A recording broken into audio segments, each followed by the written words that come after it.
저는 그 이전의 강연자 분들과 좀 달리 좀 약간 무거운 얘기를 하게 되어서 좀 송구스럽습니다만, 네, 사실 또 굉장히 중요한 얘기입니다. 그래서 여러분들하고 한번 우리 AI 윤리 굉장히 이제 다들 알고 계실 텐데 왜 중요하고, 그리고 어떤 것들이 중요하고, 또 우리가 어떻게 노력을 해야 되는지 그런 것들 한번 공유해 보는 시간을 가져보도록 하겠습니다.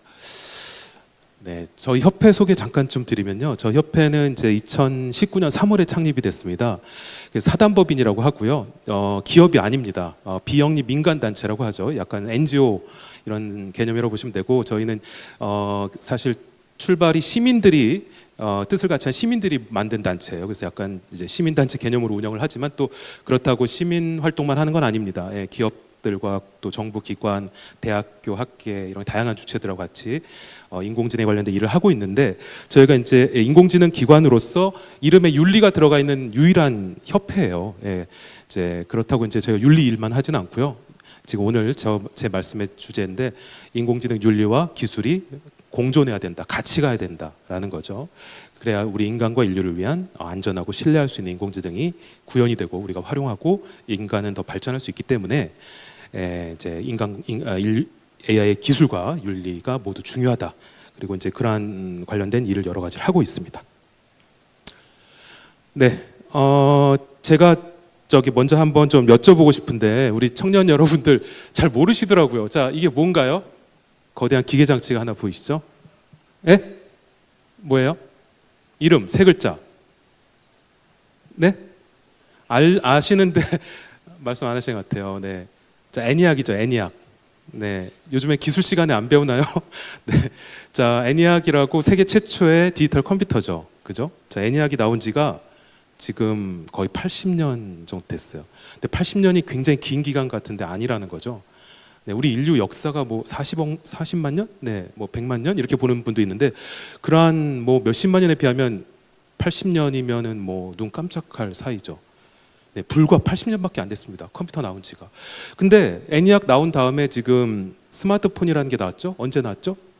2007년인가요? 8년? 네, 스티브 잡스가 아이폰이라고 하는 세계 최초의 스마트폰을 개발했고, 우리나라 삼성이 2019년에 세계 최초 접는 스마트폰 개발했죠. 스마트폰이 내 손 안의 컴퓨터 아닙니까?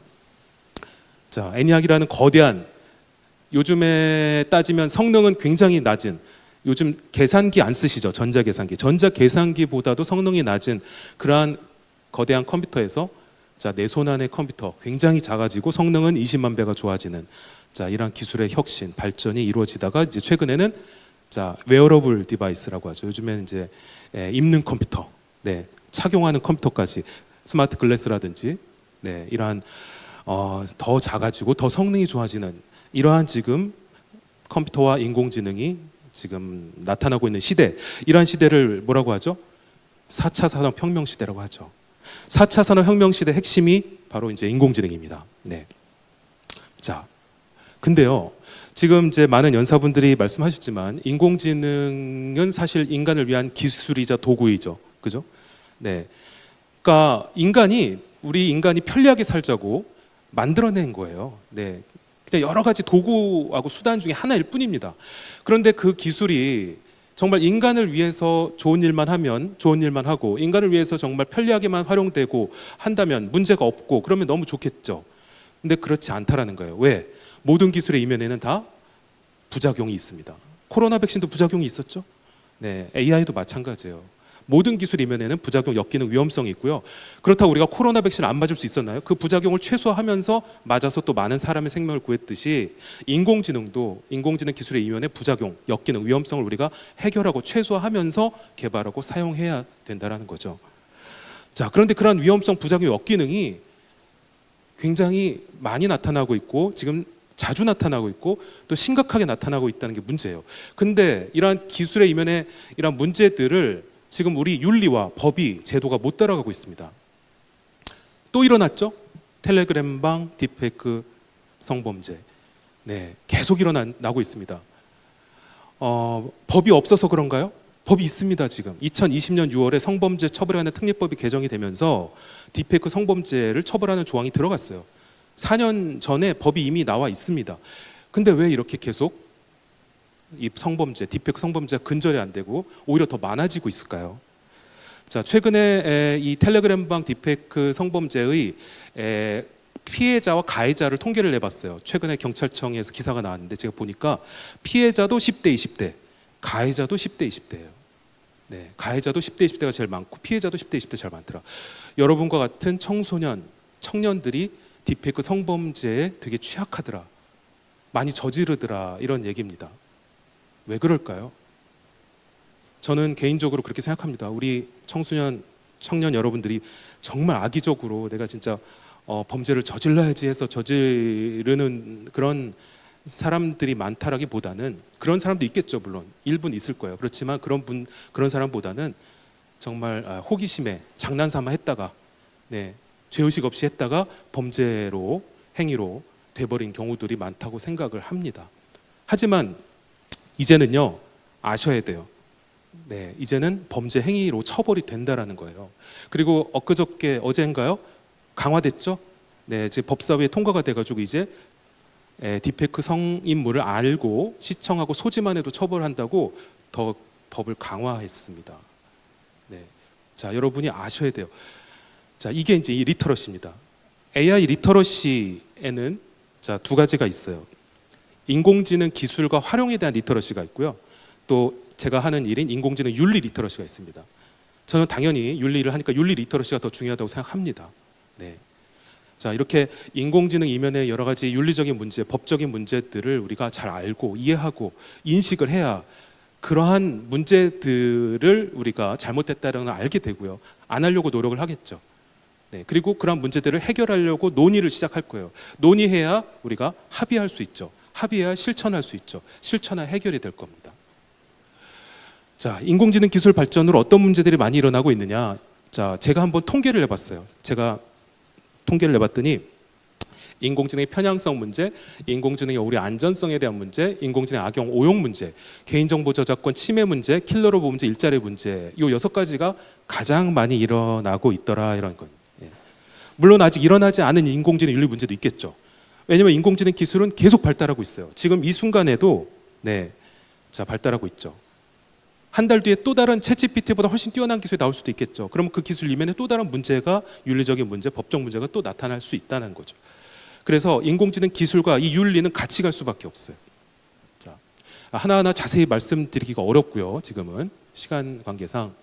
자, 어쨌든 이러한 여러 가지 문제들이 나타나고 있기 때문에 이러한 문제들을 우리가 최소화하고 해결하면서 인공지능 기술을 개발하고 활용해야 되는데 그럴 때 필요한 게 뭐다? 아까 말씀드린 것처럼 인공지능 윤리가 필요하고 또 인공지능 윤리를 잘 우리가 이해하고 인식하고 알고 실천하는 인공지능 윤리 리터러시가 필요하다는 겁니다.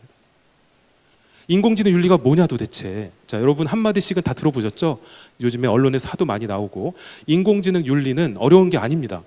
저도 처음에 이 일을 하면서 도대체 뭔지 되게 신기한 용어였는데 어떻게 인공지능이라는 기술 개념 뒤에 윤리라는 단어가 붙지 이게 가능한 건가?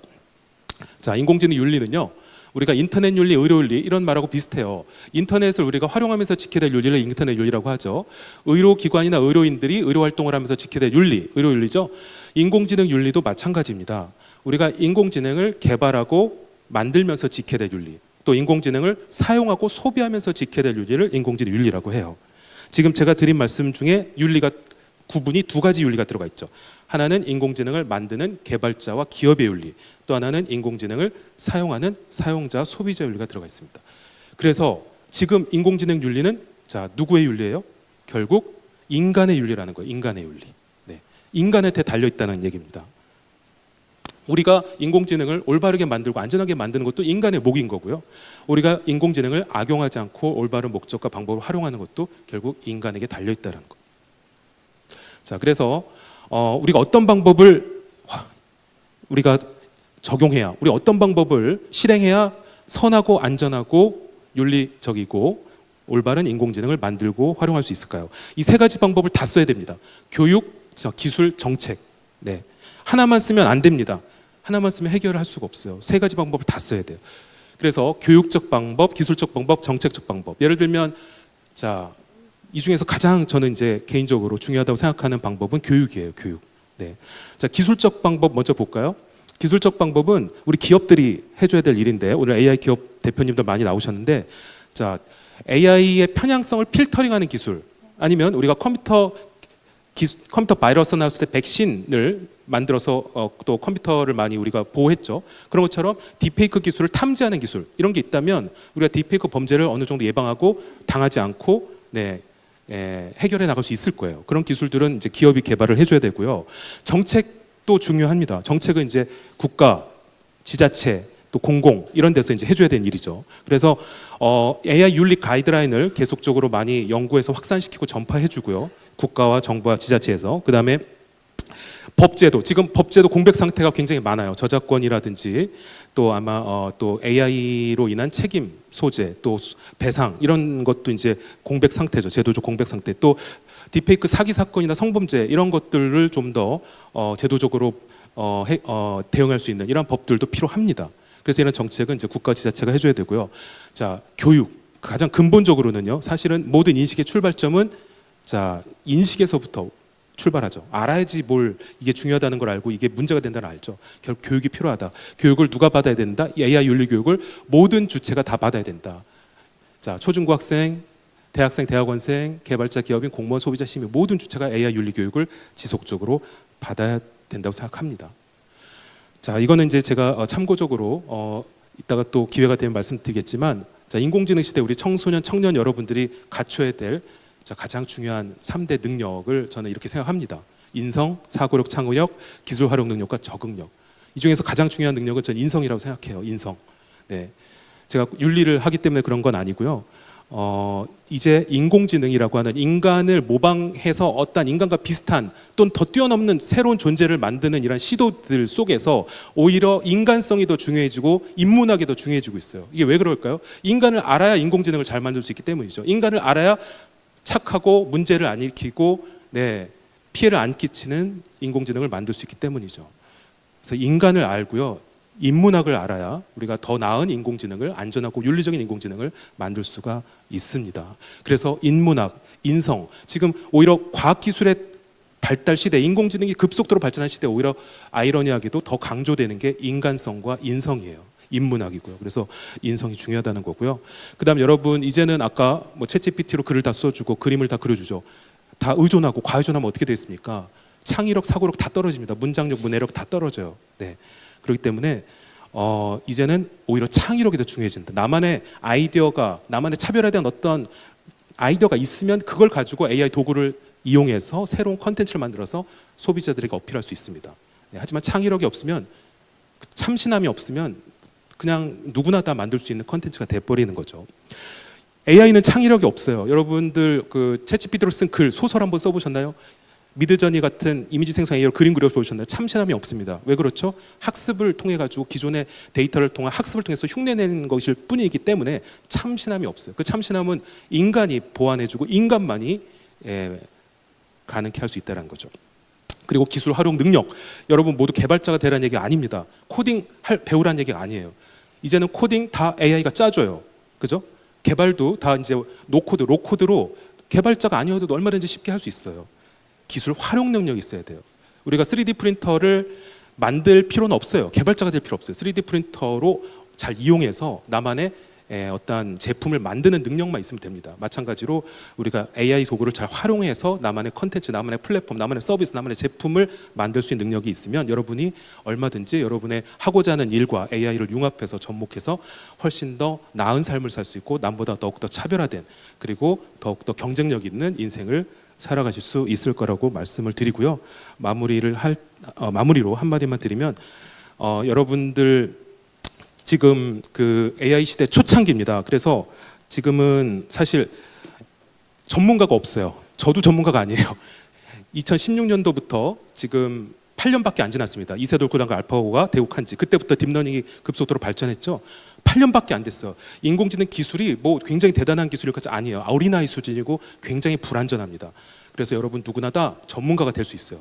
지금부터 노력하고 지금부터 배우고 지금부터 많이 활용해 보시면 누구나 다 AI 전문가 될 수 있습니다. 그러니까 지금 기회가 열려 있으니까 여러분들 많이 노력하시고 또 윤리적인 측면을 같이 우리가 생각하면서 AI를 개발하고 활용해 주시는 것이 우리 인간과 인류를 위한 인공지능을 만드는데 나아가는 길이라는 것을 다시 한번 말씀드리면서 마치도록 하겠습니다. 감사합니다.